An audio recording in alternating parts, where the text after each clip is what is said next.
Hi guys, welcome back to my YouTube channel ಅಲ್ಲ, mini vlog. So ಹಣ್ಣು ತಿನ್ನಬೇಕು. ಹಣ್ಣಿದ್ವು ನಮ್ಮ ಗಿಡದಾಗೆ ಬೆಳ್ತಿದ್ವು. ಇದನ್ನ ನಾವು ಪೇರುಕಾಯಿ ಅಂತೀವಿ, ಈ ಕಡೆ ತುಮಕೂರು ಸೈಡ್, ಬೆಂಗಳೂರು ಸೈಡ್ ಎಲ್ಲ ಬೆಕ್ಕಿಕಾಯಿ ಅಂತಾರ. ಸೊ 4 ತಂದು ಕೊಟ್ಟಾರ, ಕಟ್ ಮಾಡಿ ತಿನ್ನ. ನಾವು ಒಂದು ದಿವಸ ಮೊಸರ್ನಾಗ ಪೇಪರ್ ನೋಡಿನ ಗೈಸ್. ಅವತ್ತಿಂದ ಹಿಡಿದು ಎಲ್ಲನೂ ಹಿಂಗೆ ಝೂಮ್ ಹಾಕಿ ನೋಡ್ತೈತಿ. ಏನಾರು ಬರುತ್ತೇನೋ ಯಾಕೋ ಗೊತ್ತಿಲ್ಲ. ನನ್ನ ಫ್ರೆಂಡ್ ಭಾಳ ನೆನಪಲ್ಲತ್ತಾಳ. ಕಾಲ್ ಮಾಡಿದ್ದ, ಪಿಕ್ ಮಾಡಿಲ್ಲಕ್ಕಿ.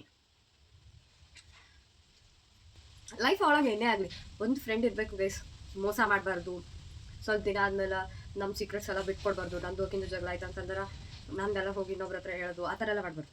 ನಾನು ದಿನ ಮಾತಾಡಿಲ್ಲ ಅಂತಂದ್ರು ಅದೇ ಟ್ರಸ್ಟ್, ಅದೇ ನಂಬಿಕೆ, ಅದೇ ಬಾಂಡ್ ಇಟ್ಕೊಂಡು ಎಷ್ಟೇ ದಿನ ಆದ್ಮೇಲೆ ಕಾಲ್ ಮಾಡಿದ್ರು ಮಾತಾಡೋಂಥ ಫ್ರೆಂಡ್ ಇರಬೇಕು.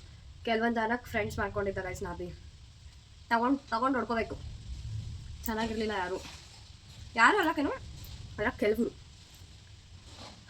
ಬಂದಿದ್ರು ನನ್ನ ಲೈಫ್ ಒಳಗೆ. ಬೆಸ್ಟ್ ಮೆಮೊರೀಸ್ ಕೊಟ್ಟಾರ. ಬಟ್ ಲಾಸ್ಟಿಗೆ ಅದೇನೋ ಹ್ಯಾಪಿ ಎಂಡಿಂಗ್ ಅಂತಾರಲ್ಲ, ಹ್ಯಾಪಿ ಎಂಡಿಂಗ್ ಆಗಿದ್ದಿಲ್ಲ, ಟ್ರಾಜಿಡಿ ಎಂಡಿಂಗ್ ಆಗಿತ್ತು. ಚೂರು ನನ್ನ ಲೈಫ್ ಒಳಗೆ ಯಾಕಾರ ಬಂದಿದ್ರು ಅನ್ನೋಷ್ಟು ಬರ್ಡನ್ ಆಗೋಗಿದ್ರು ನಂಗೆ. ಅದಕ್ಕೆ ನನಗೆ ಆ ಫ್ರೆಂಡ್ಶಿಪ್ ಇಟ್ಮೇಲೆ ನನಗೆ ಯಾವ ಫ್ರೆಂಡ್ಸಿಗೂ ನಂಬಬೇಕು ಅಂತ ಅನಿಸ್ಲಿಲ್ಲ. ಎಕ್ಸೆಪ್ಟ್ ಒಂದದ ನನ್ನ ದಂಡಪಿಂಡ, ಮೈ ಸ್ಟ್ರೆಸ್ ಬಸ್ಟರ್ ಅಂತಾರಲ್ಲ, ಹಂಗೆ ಏನೇ ಇದ್ದರೂ ಹೇಳಿದಾಗ ಹಾ ಅಂತಿರ್ತಾಳ, ತಲೆ ಆಡಿಸ್ತಾಳ, ಬೈತಿರ್ತಾಳ. ಅಂಥವ್ರು ಇರಬೇಕು. ನಾವು ವೀಕ್ ಆದಾಗ ನಮ್ಮ ಜೊತೆ ನಿಲ್ಲೋರು ಇರಬೇಕು. ಇಲ್ಲ ನನ್ನ ಲೈಫೇ ಮುಗೀತು ಅನ್ನೋ ಸ್ಟೇಜಿಗೆ ಹೋದಾಗೂ I am there for you baby come ಅಂತ ಅನ್ನೋರು ಇರಬೇಕು. ಮೋಟಿವೇಟ್ ಮಾಡೋರು ಇರಬೇಕು, ಸಪೋರ್ಟ್ ಮಾಡೋರು ಇರಬೇಕು. ಯಾವುದೇ ವಿಷಯ ಆದರೂ, ಏನೇ ತಪ್ಪಿದ್ರು ಸರಿ ಇದ್ರು ಹೇಳೋರು ಇರಬೇಕು. ಅದು ನಿಜವಾದ ಫ್ರೆಂಡ್ಶಿಪ್. ಜೊತೆಗಿದ್ದು ಬೆನ್ನಲ್ಲಿ ಚೂರಿ ಇಡ್ತಾ ಇರೋದು ಯಾವುದೋ ಸಾಂಗ್ ಅದಲ್ಲ, ಹಂಗೆ ಆಗಬಾರ್ದು ಯಾವುದು.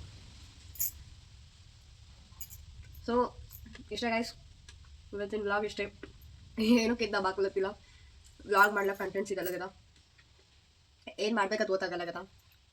ಅದಕ್ಕೆ ಹಣ್ಣು ತಿಲ್ಲತ್ತೀನಿ, ಅದೇ ವ್ಲಾಗ್ ಅಲ್ಲತ್ತೀನಿ. ವ್ಲಾಗ್ ಇಷ್ಟ ಆದರೆ ಲೈಕ್, ಶೇರ್, ಕಮೆಂಟ್ ಮಾಡಿ, ಸಬ್ಸ್ಕ್ರೈಬ್ ಮಾಡ್ಕೊಂಡು ಮರಿಬೇಡ್ರಿ. ಇನ್ಸ್ಟಾಗ್ರಾಮ್ ಒಳಗೆ ಫಾಲೋ ಮಾಡ್ಕೊರಿ. ಹಣ್ಣು ಬೇಕಾಗಿತ್ತು ಅಂದ್ರೆ ನಂಗೆ DM ಮಾಡಿರಿ. ಬಾಯ್.